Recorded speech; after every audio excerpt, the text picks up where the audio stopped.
안녕하세요, 와시즈입니다. 지금까지 전업투자자 유튜브 채널을 운영하면서 전업투자에 대한 어려운 점 위주로 영상을 주로 올렸는데, 너무 좋은 점만 보고 제대로 준비 없이 직업을 바꾸게 될 경우 인생의 어려움을 겪을 가능성이 있어서 최대한 조심스럽게 이야기했습니다. 특히 작년처럼 시장이 좋지 않은 상황에서는 특히 더 조심스러울 수밖에 없었는데, 전업투자자로서의 장점도 많이 있습니다. 전업투자를 말하기 전에 우선 몇 가지 조건에 부합해야 되는데, 첫 번째로 투자가 적성에 맞아야 합니다. 두 번째로는 최소한 생활을 유지할 수 있는 수익 이상을 꾸준히 내야 하고, 세 번째로는 10년 정도는 할 수 있는 능력이 되어야 합니다. 이러한 바탕이 있다면 꽤 할만한데, 자산가라든가 아니면 금전적 여유가 있으면 뭐 투자로 돈 안 벌어도 자기 하고 싶은 대로 하면 살 수 있으니까, 그런 거보다는 자산가가 아니더라도 전업투자로 먹고 살만한 정도 수준이더라도 느낄 수 있는 장점 위주로 설명해 보겠습니다. 첫 번째는 시간을 자유롭게 쓸 수 있는 건데, 라이프 스타일에 맞춰 마음껏 시간을 쓸 수 있습니다. 여행도 많이 갈 수 있고 취미생활에 시간을 많이 쓸 수도 있습니다. 가족과 함께 보내는 시간도 직장 다닐 때에 비해 상당히 많아집니다. 전업투자 사무실을 쓰다 보면 사무실 멤버들이 뭐 여행이나 아니면 가족 일, 기타 여러 가지 이유로 사무실에 안 나오는 경우가 직장 생활에 비해 좀 흔한 편입니다.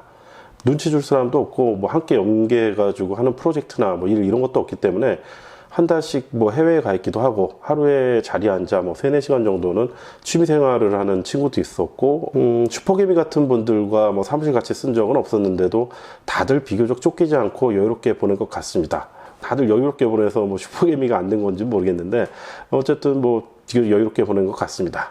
두 번째로 하기 싫은 일을 안 해도 됩니다. 뭐 조직이 없기 때문에 원하지 않는 회의나 뭐 미팅, 뭐 보고, 뭐 서류 작업, 뭐 영업, 회식 뭐 이런 거 없습니다. 경조사도 상당히 많이 줄어드는데, 뭐 나이가 들어서 뭐 결혼하는 친구들도 줄어들고, 뭐 그래서 좀 줄어든 부분도 있지만, 회사 다닐 때에 비해서 거의 한 3분의 1, 한 뭐 3분의 1 정도, 한 4분의 1 정도 수준으로 좀 많이 줄어들었습니다. 접대나 뭐 접대성 내조 활동인 뭐 등산, 골프 이런 것도 뭐 본인이 좋아하면 할 수 있지만 안 좋아하면 안 하면 됩니다. 이러한 거 싫어하는 사람들에게 아주 좋습니다. 이러한 이유로 전업투자를 하시는 분들도 꽤 되지 않을까 생각됐는데, 처음에는 좀 상당히 좋은데 너무 좋아하는 일만 하면 재미가 덜해지거나 심심해지기도 합니다. 세 번째는 싫은 사람을 또 안 봐도 됩니다. 상사가 갈군다거나 정말 안 맞는 직장 동료들과 생활을 해야 된다거나, 아니면 뭐 사사건건 시비 거는 뭐 누가 있다거나 뭐 이런 게 없죠. 특히 혼자 사무실 쓰거나 뭐 도서관 같은 데 나가면서 나가거나 뭐 집에서 투자하면은 아예 뭐 다른 사람 볼 일이 많이 없습니다. 투자 연구 목적이나 다른 이유로 다른 투자자와 함께 사무실을 쓰게 되면 약간의 약한 공동체 생활 비슷한 게 있어서 어느 정도 인간관계가 있기 마련인데, 이럴 경우에 뭐 사소한 갈등이 생길 수 있는데, 이 경우도 뭐 보통 좀 안 맞는다 싶으면 갈등이 더 커지기 전에 자기가 나가거나 아니면 뭐 누군가 사무실을 또 나가버린다거나 하기 때문에 직장 생활에 비해 사람에 대한 갈등이 상당히 많이 줄어들긴 합니다. 보통 직장인들이 느낄 수 있는 상사나 동료와의 갈등 못지않게 개인 사업하거나 자영업 같은 경우 고용인을 다루는 경영을 통한 뭐 책임감이나 뭐 부담감 이런 것들을 느낄 수 있는데, 투자에는 뭐 그런 게 없습니다. 뭐 거래처도 없고요. 다만 뭐 평소에 사람들과 이야기하고 뭐 어울리고 이런 거 좋아하시는 분들은 뭐 다소 심심할 수는 있겠습니다. 네 번째는 정년이 없고 뭐 죽을 때까지 할 수 있습니다. 제가 생각하는 가장 큰 장점인데, 직업 안정성과는 좀 다른 부분이긴 하지만, 어떤 직업 같은 경우는 뭐 체력적인 문제나 아니면 시장 상황이 너무 빨리 변해서 오래 할 수 없는 직업도 상당히 많은데, 사업의 경우는 뭐 경쟁이 너무 치열해서 뭐 직장인의 경우는 본인은 계속 다니고 싶어도 원하지 않아도 그만둬야 하는 경우도 많이 발생합니다. 실력만 어느 정도 유지할 수 있고 뭐 치매에 안 걸린다면 가장 오래 할 수 있는 일 중 하나라 생각을 합니다. 뭐 유명 투자자분들도 뭐 80, 90대까지 현역 생활하는 분들이 뭐 꽤 되죠. 뭐 저도 뭐 밥숟가락 들 힘만 있어도 계속 할 계획입니다.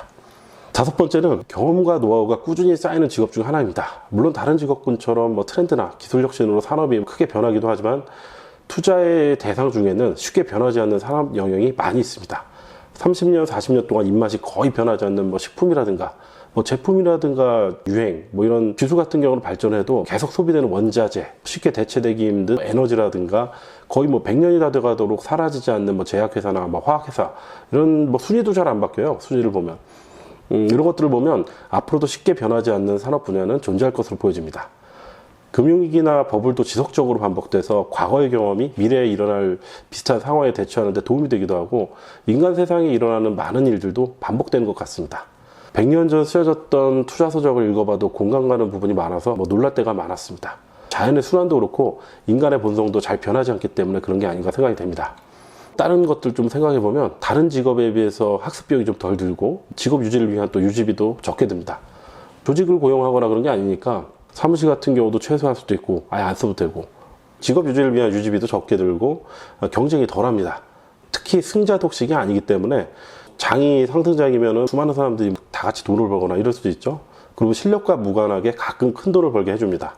전업투자가 다른 직업에 비해서 좋은 점을 정리해봤는데 일부러 돈에 관한 이야기는 뺐습니다. 돈이 주는 장점인 안정성, 여유로움, 소비의 즐거움 같은 건 다른 직업으로도 돈을 벌거나 유산으로 받거나 돈이 많으면 되는 부분이라 생각이 되고, 그래서 전업투자의 장점만 생각해서 정리해봤는데 앞서 얘기했던 조건이 안 맞는 경우도 많고 재테크로 투자할 때는 잘 되다가 전업투자로 시작했다가 상당한 어려움을 겪는 경우도 많기 때문에 전업투자는 웬만해서 권하지는 않습니다. 저는 상당히 만족하며 잘 지내고 있고요. 가족들도 그렇습니다.